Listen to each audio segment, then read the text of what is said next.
Well, my next guest coming up is Dave Gallion. And, you've all heard the expression, I want to run away from home and join the circus. Well, Dave didn't have to do that because his life pretty well was the circus. And, if you think back to all the things back as a child, we had Dainty Dora, we had the motorcycle doom of death, we had the Siamese Twins, which is not exactly appropriate anymore, that term. Now it's called Conjoined Twins. We had the dunk tank. Well, this guy, wait till you hear his story. I had the pleasure of meeting Dave, oh my God, years and years ago. Dave Gallion, thank you so much for agreeing to be on the show today. Hey, Larry, thank you so much for asking me on, and it's really good to see you. It's great to see you as well. Tell me about Ronnie and Donnie, and tell me all about them. Everyone wants to hear about them. Their personalities, were they the same? Were they different? Because they were conjoined. Where were they conjoined? Because I know it all depends where they were fused. Right. Without getting down into real technical stuff, they were conjoined from the breastbone down to the abdomen. Okay, so they shared, if for not a better word, genitalia. Yeah. Well, I tell you what. Just because when I was I guess I can say I kind of sort of started pitching when I was young. Yes. Because I sold pictures of Ronnie and Donnie when I was a kid. Okay. When people would walk up the ramp and pass the window and talk to the twins, I would be selling pictures.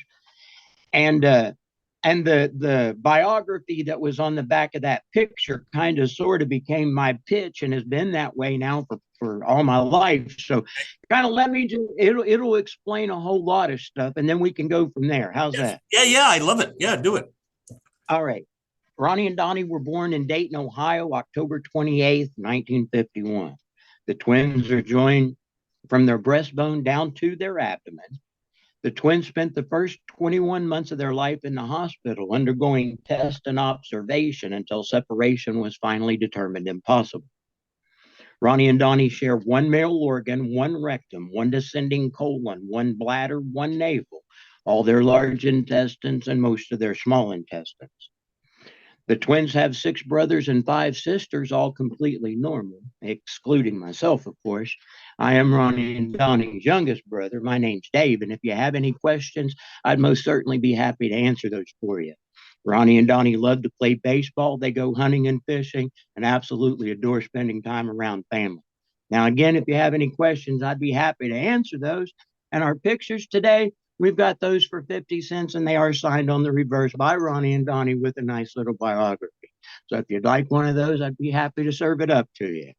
Wow. And I probably started doing that. I don't know. I was little. I was little. Yes. Just kind of parroting my dad, but I was little when I was doing that. Yes. That is fantastic.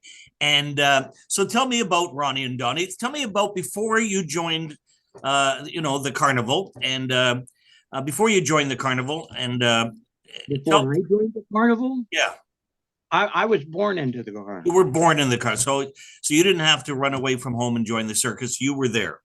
No, my dad and his wife, Eileen, which was Ronnie and Donnie's mother. Yes, they divorced. She was in Dayton with the kids. Dad was on the road with the twins, and I don't get how to say anything more about that. It was just hard to make a life work that way. Yes. And my mom was taking care of Ronnie and Donnie, and a romance developed there, and it was I guess pretty whirlwind romance, to be honest with you. And I guess I kind of sort of got to rewind just a little bit before the romance began with my stepdad. She was working for him. He was married to his wife and everything, and my mom was truly just their nanny at this point. Well, they were on Degler Attractions, and there was a young man that was pretty flashy. Uh, he had a big Airstream trailer, had several joints, several carnival games on the Midway, and was the typical '60s flashy carny. Yes. And that actually will be a name that you're familiar with, and probably some others. Uh, Now, Rick had a twin brother whose name Yes. was Fred. Yes. Uh, so uh, my mother, and today she's 81 years old and still living and doing well, thank you. But at 23 years old, she was an absolute knockout. And she came from a very poverty stricken family in the coal fields of West Virginia. And now she's, in the bright lights and the excitement of a carnival Midway, and she's being wooed by this fast talking, flashy, uh, uh, and Oh, Ricky was all that and more. Yes, oh, we could do a show on Ricky Forrester. certainly could. Well, the kind of the I guess the my beginning in all of this begins about this time. Uh, he wooed my mother, and she stopped working for my dad and left with Ricky Forrester, and they got married very quickly. I mean, it was a whirlwind romance, and I was conceived at this time. Okay. So Ricky Forrester that I speak of is my dad. Yes. uh, and and and uh, and so I guess my mom probably saw through some of the facade that my dad Ricky was putting up, because she turned tail and left Yes. Okay. after a very very very short. Now the actual marriage lasted a long time, but them actually being together was, I as I understand it, and I've heard it, a couple of different ways, but as I understand it, it was just at most a couple of months long. Okay. And so my mom, her name is Mary. My mom went back to dad, to Wes, Ronnie and Donnie's dad. Yes. I'm sorry, I got a lot of dads in here. Yes. But she went back to Ronnie and Donnie's dad, and commenced working with them. And at that point, there was a romance budding and beginning between my mom and what would then become my stepdad. Okay. So now we're at about 1965. My mom is actually with Ronnie and Donnie and dad, and pregnant with me, with Ricky Forrester's child. And how old Okay. would Ronnie and Donnie be at this point? How old would they be? Yeah, when your mom was pregnant with you. Well, we're talking 1914. Ronnie and Donnie would have been 14. Okay. Yes. Yeah, they would have been 14. And they were in the carnival life at what age? They were They started at 1957. okay, 1957. Yeah, they were 6. Wow. And we'll talk more about that here in a minute, if Okay. that's okay. I mean, it's your show. I don't want to take. No. This is your show. I'm just along for the ride. Go ahead. So mom and Ronnie and Donnie's dad started their romance, and I'm in the oven, so to speak. Yes.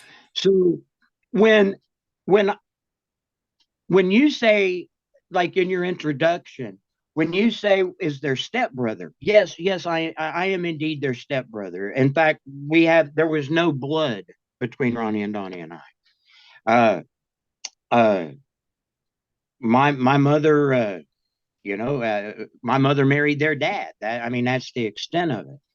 But having said that, I was born around Ronnie and Donnie, so I never knew anything but It's Ronnie your and brother. Donnie being Yeah, they're your brothers. and step brother or step that was just never used in our family. Yes. Ever. It was just not even a thought. So uh,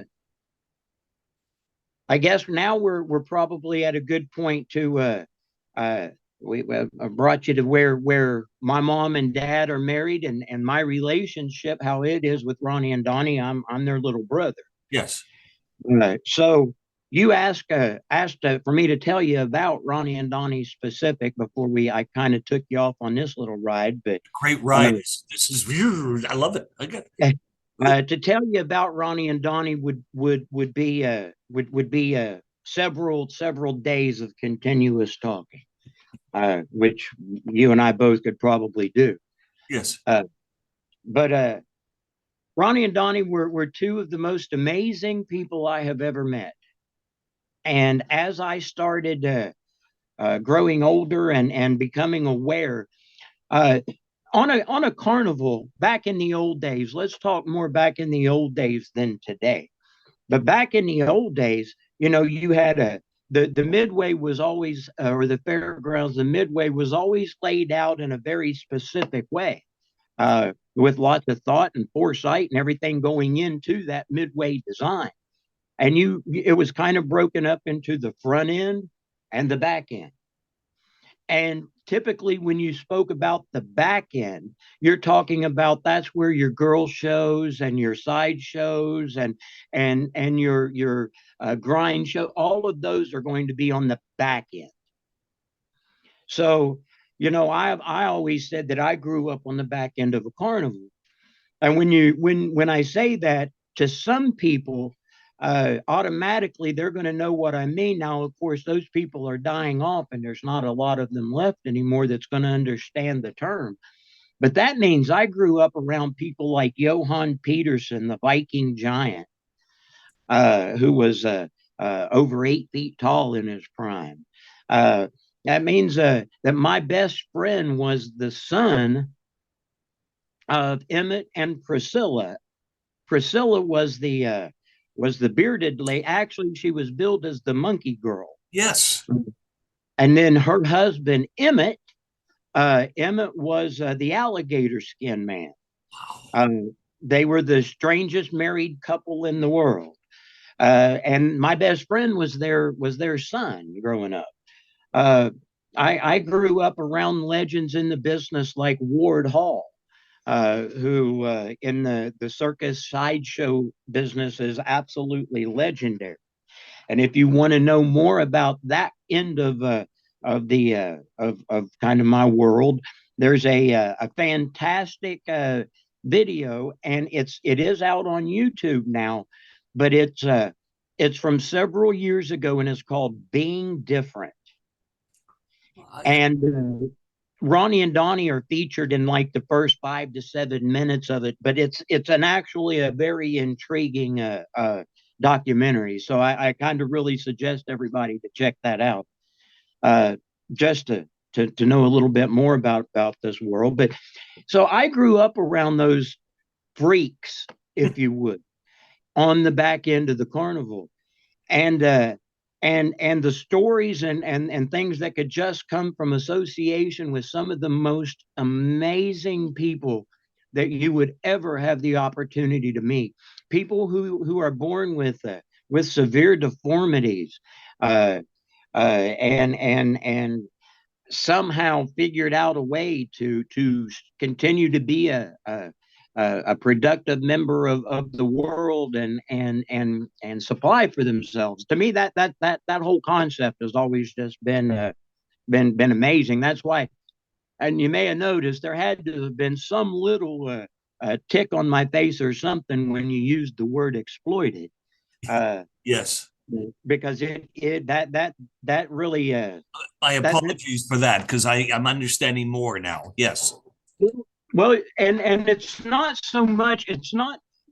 And Larry, you and I both know that to use the word ignorant is not necessarily a bad thing, but people's ignorance about certain things allows them to create a mindset that they stick with for a long time.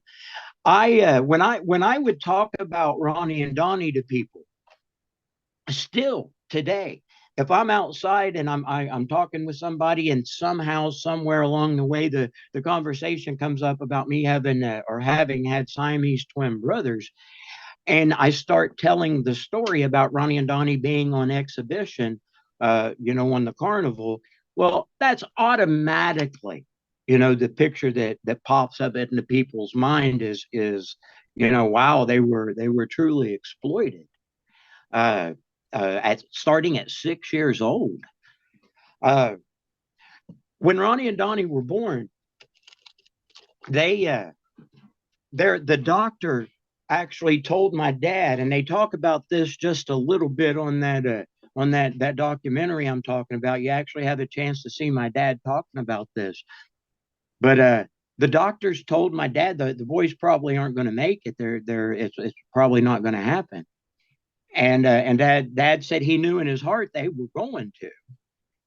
But they spent the first, like I said, basically 2 years of their life in the hospital, and it created quite a sensation. Here they are in Dayton, Ohio, and again, it's 1951, 1952, 1953.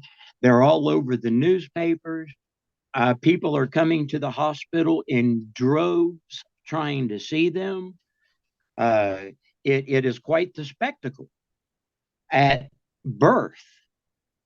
So as they grew up and grew older, no matter where they went or what they did, Larry, they were on exhibition. I understand. Yes. I mean, from no matter where. I mean, and I can't blame people. If you see something that extraordinarily unusual, it's going to draw your attention. Yes. it, yeah, there's no getting over that. So yeah, people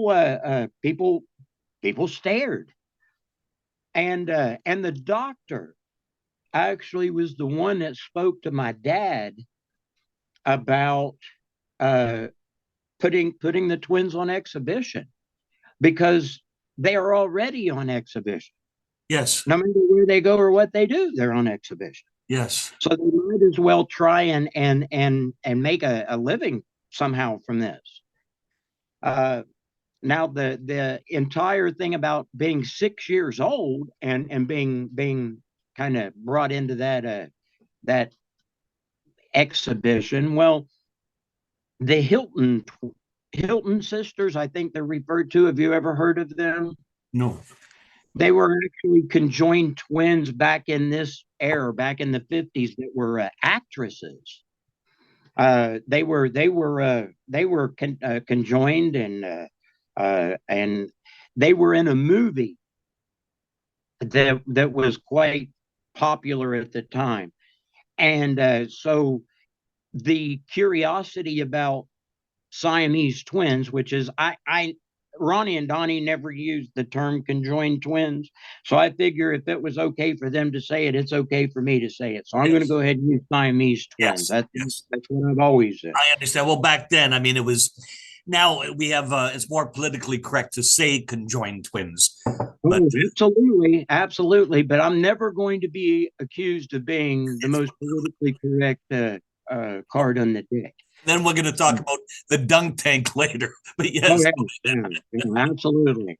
But yeah, so Ronnie and Donnie going on exhibition for a moment, just for a moment, just try and think of what other job in the private sector, Ronnie and Donnie being joined the way they were, and everything, where would they have fit into society? You know, uh, that, that, I can guarantee you the list is going to be very short as to jobs they could have fulfilled out in the real world. Yes. So them going on the road and becoming the sensation attraction that they were worldwide. Not a bad thing. But Ronnie and Donnie, as their little brother, I'm going to tell you what I thought about Ronnie and Donnie and how they were. Ronnie and two completely different people, joined by cartilage. Ronnie was probably the most good-hearted. Ronnie was the larger of the two, if you see a picture of the twins. But Ronnie was the larger of the two, and probably the kindest, most gentle soul. Funny, had an incredible sense of humor. Was a prankster, a jokester. And then we have Donnie. Donnie was the smaller of the two, and Donnie was just. I always said, and I don't know that I've ever said that. I say this to friends and people that I'm discussing the twins with, but I don't know that I've ever said this in some type of public forum before. But I always said that if they had not been conjoined, Ronnie would have been probably the CEO of some major corporation that was loved and endeared by all of his friends and peers. Wow. And Donnie would have been the outcast, the hot tempered. Donnie was very hot tempered. He would have been the guy in the probably. Neither the twins didn't drink at all, but Donnie would have probably have been that guy in the bar picking a fight with anybody and everybody that looked his way. Right. Donnie was quite high tempered. Yes. Not to say he wasn't a nice guy, he was, but he had his temper to him, and once you spend a lot of time around Ronnie and Donnie, it's almost hard to direct anything to one of them. It was always you're speaking to one entity there. Yes. But one little and I don't know why this story just popped into my head, but it's probably one of my favorite stories. Ronnie and Donnie loved to play baseball. They loved it. And in that video or that documentary I was talking about, you'll actually see him get to swing and hit the ball and stuff and being different. And they loved getting to a fairgrounds. Before we opened, everybody's setting up and we're ready to go. They loved getting all the carnival people together and having a big baseball or softball game out in the field or someplace there on the fairgrounds. Well, this one particular time, I'm just a little guy. We're actually in Canada. We're in Brandon, Manitoba with Ray Kamek shows. And we're in Brandon, Manitoba. We're playing baseball. And one of the ride guys swings the bat and lets go of it, and it catches me across the chest and breaks several ribs. Well, we're a long way from the house trailer and where Mom and Dad are. Ronnie and Donnie picked me up and laid me across that saddle looking area where they were joined and carried me back to the house trailer to get me to Mom and Dad. I mean, they were two of the. They were very socially awkward. If they didn't know you, it was hard to have a conversation with Ronnie and Donnie. If they didn't know you, if they knew you, it was hard to get them to shut up. But if they didn't know you, they were very reserved. And when I say socially awkward, I'm sure everybody can for a moment pause and realize how that could happen. Sure. They're not going to have all the same social experiences that you and I are. When we would be in the motorhome and pull up to a restaurant, there would be the conversation. Well, are we going to get it to go, or are we going to go and set in? Because taking Ronnie and Donnie now and going and setting in the restaurant creates an entire new dynamic. People people act very strangely. They lose their minds when they're around things like that, and they become they become like, I don't know. It would be very hard for us to just sit at a table in a restaurant back in these days and not be molested by continuous interaction here. And so I guess I said that to explain that hopefully people can understand what I mean when I say that they were socially awkward. Yeah. Which actually, Larry, was a interviewer's nightmare. An absolute nightmare.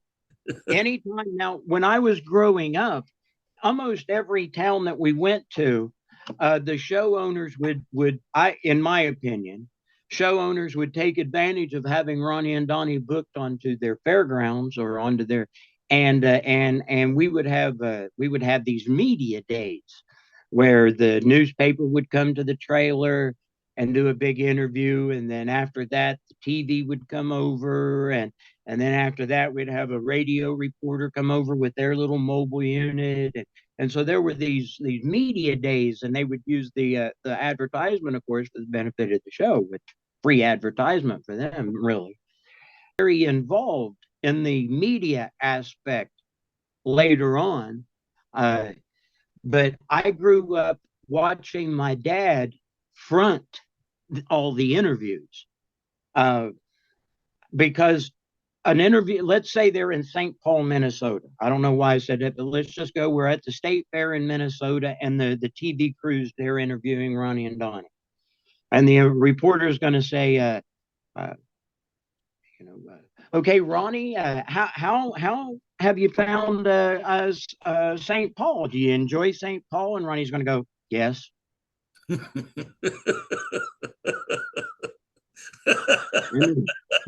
the reporter's going to stand there and hold the microphone for a minute, waiting for an additional response, and there's not going to be one.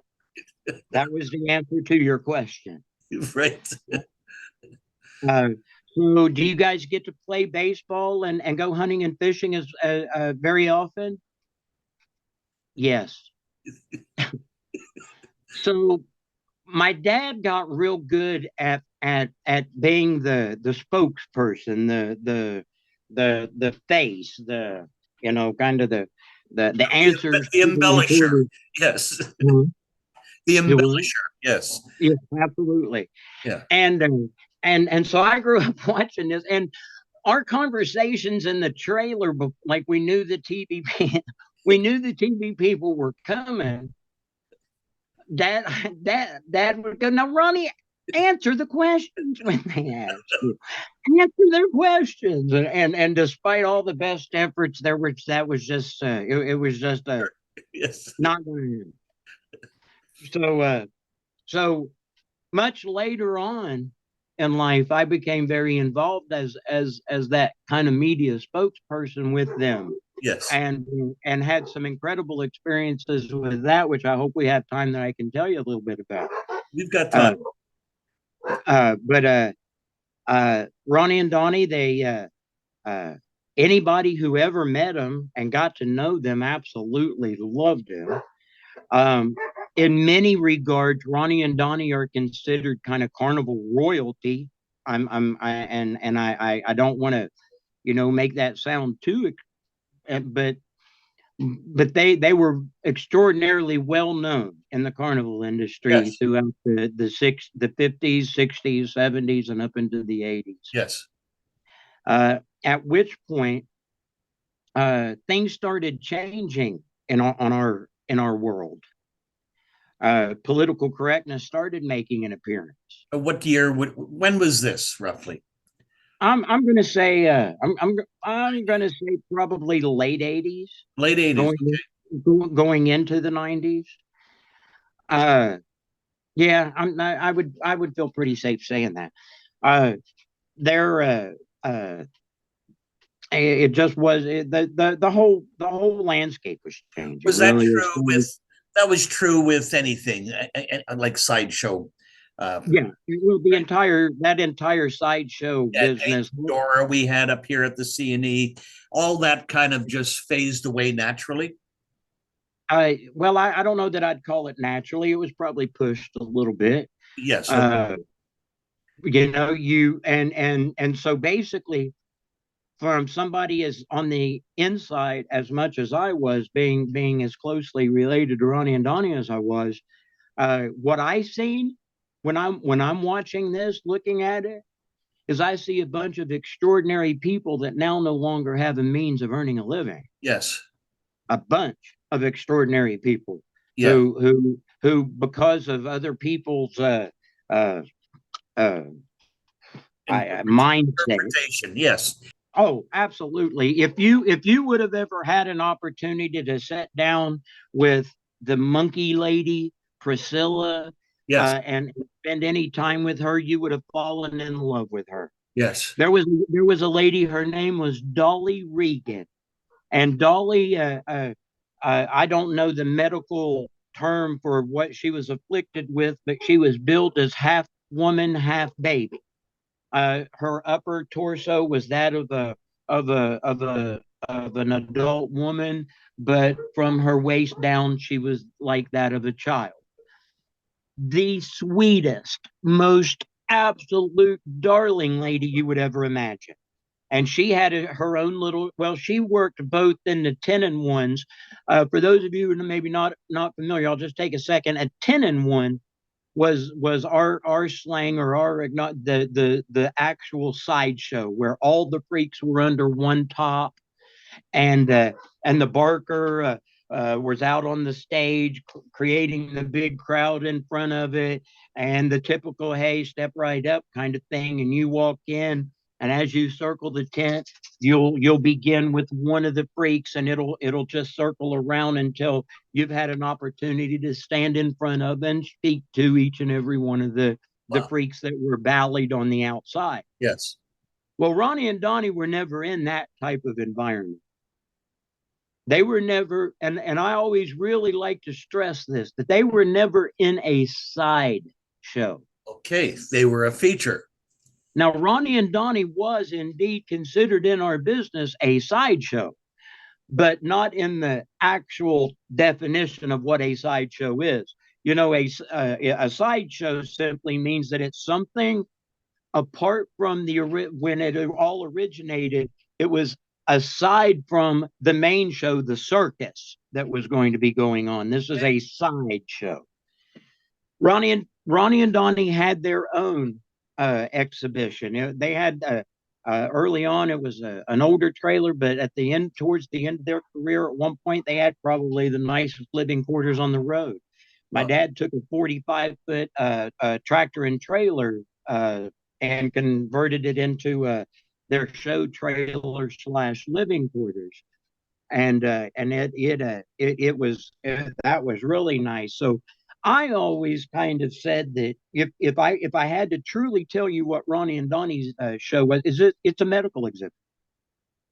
I mean, you have an opportunity to Siamese twins occur about once in roughly every million or so births. Yep. It's much more less than that they survive, and it's even much more rare that they're actually male Siamese twins. Yes, because it's 70% are usually female. Is that correct? Absolutely, and it truly is probably a larger number than that, to be honest. In my life, and I try and not as much as I used to, but I try and keep up on any Siamese twins that I hear that are born somewhere, Sure. Kind of follow along with it a little bit, and that's kind of a neat experience too. While I was I got to meet with a family, a young Latin American couple who had Siamese twin babies, and they were being evaluated. Actually, had an opportunity to meet with them, and that was in Toronto, thanks to a reporter in Toronto. But that was kind of a real neat experience, was meeting the parents of a young set of Siamese twins. But yeah, Ronnie and Donnie, they were definitely an attraction. Now, when that all happened, when the landscape started changing a little bit, and there weren't wasn't acceptable to be on exhibition and have a show in the U.S. Ronnie and Donnie, we went to I think the first was the summer between my 8th and 9th grade. So however old that would make me. I think that was like maybe 79 or 80, someplace around there, 78 maybe, I don't know. But there was a carnival that put together, an American carnival that put together an operation to take over into Venezuela. And they asked mom and dad, or asked dad, if he wanted to take the twins over. And so we did. We went over to South America the first time with that show, and that was an experience. I got arrested in Venezuela when I was 13 or 14 years old, and all we had heard about, we had this big meeting, and all we had heard about was, don't get into any legal problems because they'll put you under the jail here, and right off the bat, I'm getting cuffed and stuffed in Venezuela at 13. We were I gotta kind of tell you a little bit more about that. I can't just leave it at that, I guess. But the lines that would form at the trailer to see Ronnie and Donnie would go for blocks.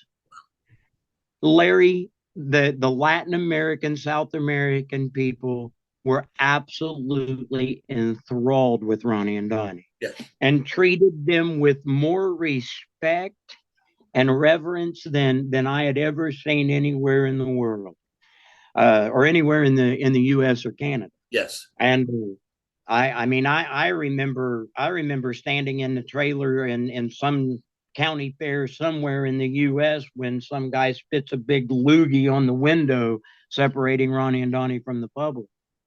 But not in South America. They were revered. It was an amazing experience. Yes. But the lines that formed at this first juncture there in Venezuela were almost uncontrollable. And the way I wish I would have been able to get you those pictures I promised you, Larry, but it had been a real crazy week for me. I've been real busy this week. You'll send them to me when you do, and I'll post them when you do. Yeah, but the show, the way the show operated was there was an entrance, a set of steps that took you up a platform, and you walked across the front of the show where the windows were that you seen Ronnie and Donnie, and then you continued along to an exit.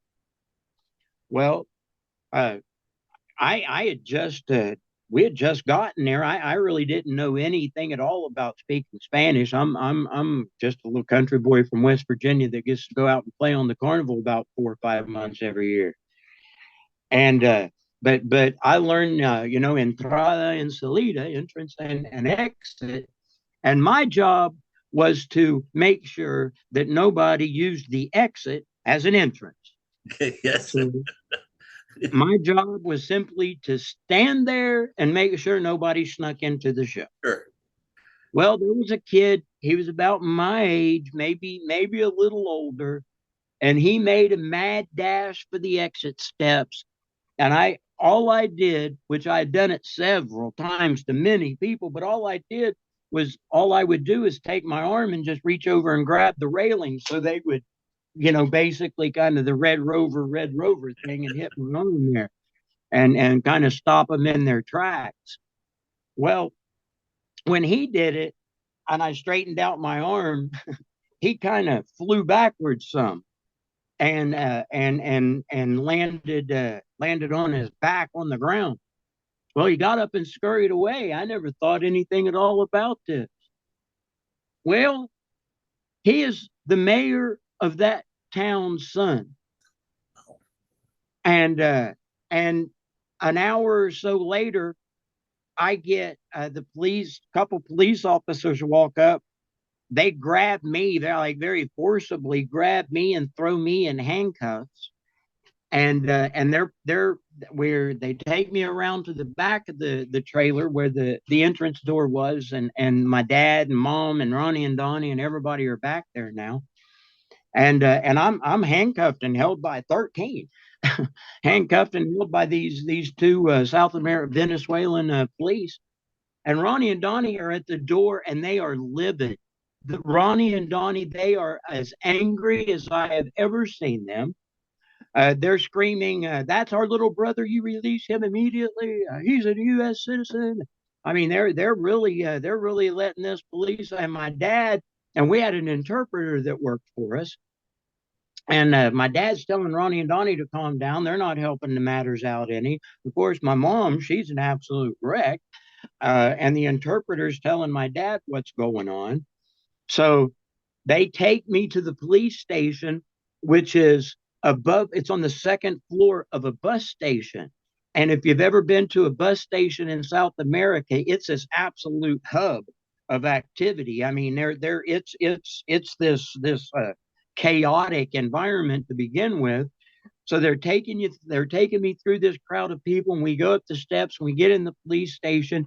And the police station kind of cool because there's windows all across the wall where you can look out and you can see all the people scurrying below at the and that I remember that is I very rarely ever told this story. So I mean, but that I remember those people looking out that window and seeing all those people down there.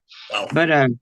But so they've now got me out of the handcuffs, and the interpreter and the police are talking, and they're really deep in conversation, and so all of a sudden Juan, which was our interpreter, he goes over, and they called my dad Mr. West, and he says, "Mr. West," he said, they said that, American kids are rude and out of control, and that this was unacceptable, and that he's going to have to pay the consequences. And my dad's like, "Well, what are we going to have to do to get this straightened out?" Why do you have to pay the consequences when the mayor's son wouldn't pay admission? Exactly, and I mean, it got really hairy, and they actually ended up bringing in whoever the contact between the actual show owner and the government. Okay, There was like an embassy, or well, some type. I'm not sure. I don't really remember. okay, But whoever was that point person, that liaison okay, between the carnival and the government, they ended up bringing them in, and it all got straightened out, and I of course got released, and everything was okay, for a short period of time, and we made a whole lot of money over there, and a couple weeks, just a couple weeks after this, we were set up at another spot in Venezuela, and we had gotten the entire show set up. When I say the entire show, I just don't mean Ronnie and Donnie's show. I mean all the rides and games and everything that's included in the carnival. We're all set up and ready to go. And the next thing you know, the complete fairgrounds is surrounded by their government police force, and they're all armed with assault military rifles, and they're holding them across their chest, and they've got the entire fairground surrounded. And I'm sure at the time I knew exactly what happened. I had since forgot the details of why they surrounded us, and it became such a big deal. But we immediately had to tear everything back down. Now, we never opened. wow, We said it was waiting to open, got surrounded. We tore everything down. All the equipment went straight to the port, and all the people involved, carnival wise, went to the airport and flew out of the country. wow, So something happened real quick there that soured what was supposed to be several months wow. of touring to really just probably less, maybe a month or somewhere around there. Uh, but that was my first experience with having Ronnie and Donnie in a foreign, or being with Ronnie and Donnie in a foreign country.